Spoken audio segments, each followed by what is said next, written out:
My people, how una dey today o? Welcome to another episode of Street MBA with Kapick. Today gist sweet well o. You know say for Naija, plenty business owners like you too dey shout, I want visibility, I want growth. But the same people go hire experts, hire business development team, pay dem money, and at the end, dem no go gree follow the plan wey the experts bring. Then later, na the same owner go still blame the team say nothing dey work. This matter na serious case of business sense versus business ego. Make I paint am for you.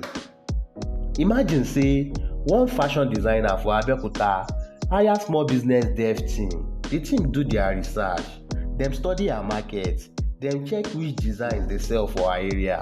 Dem even suggest say she go dey post con ten t online and run small Instagram promo. But wetin madam go talk? No, I no get time for Instagram. My customer dey my street biko. Na dem I know. She ignore all the strategy. 1 month later, when sales no increase, na the same madam go call meeting. Whoa, this thing no serious ajare. No visibility, no new customer. Truth be say, na she kill her own visibility because she no gree lis ten. This no be just story o, e dey happen for real life. I know one restaurant owner for Lagos Island wey hire marketing consultant. Consultant tell am, redesign your menu, do small lunch promo for offices nearby, collect customer numbers, make you dey send reminder text. But wetin oga go talk? Abeg, my food na the best for area, people go find me. Instead of promo, e use money go buy big plasma TV for the shop. Guess wetin happen? After 2 months, na empty chairs. Later, oga dey vex, the consultant don scam me o. But truth be say, na consultant talk sense, oga no gree lis ten. The real wahala be this: many business owners no sabi separate ego from sense. Ego dey tell you, na my idea go work. Sense dey tell you, if you pay experts, trust their strategy. But most people dey prefer to prove say dem no fit wrong. Even when team give dem 10 steps, dem go cherry pick only one, add their own half-baked idea, then later say their strategy don fail. Let me tell you, na same way some people hire gym instructor, but when coach say no swallow eba at night o, dem go still chop 2 wraps by 10 p.m.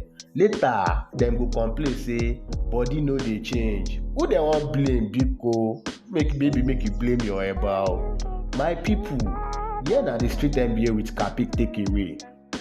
If you go hire experts, lis ten to dem. You no need to copy everything, but at least give their plan a chance. Strategy no be magic wand. You no go see result overnight if you dey scatter plan halfway. Stop wasting money. If you no go follow plan, no hire team at all. Just dey follow your own vibes and dey carry the responsibility jeje. Because at the end, business no dey fail because people no get idea. Business dey fail because people no dey apply the right ideas consistently. Let me gist you one very inspiring example. A small bakery in Ibadan hire young business dev team. The team suggest introduce small size bread for school children, partner with Okada riders to distribute fast, run weekly free tasting in churches and schools. The owner first say, small bread go reduce my profit now.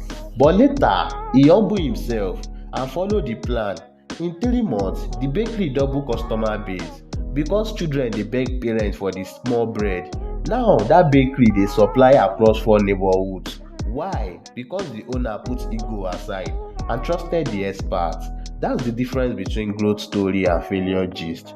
So my people, the lesson clear. If you pay for knowledge, apply am. If you no wan lis ten, no waste money. No be every business dey fail because plan no good. Sometimes na because owner no gree follow plan. This na Street MBA with Kapick, helping small and medium hustlers think big, plan well and grow steady.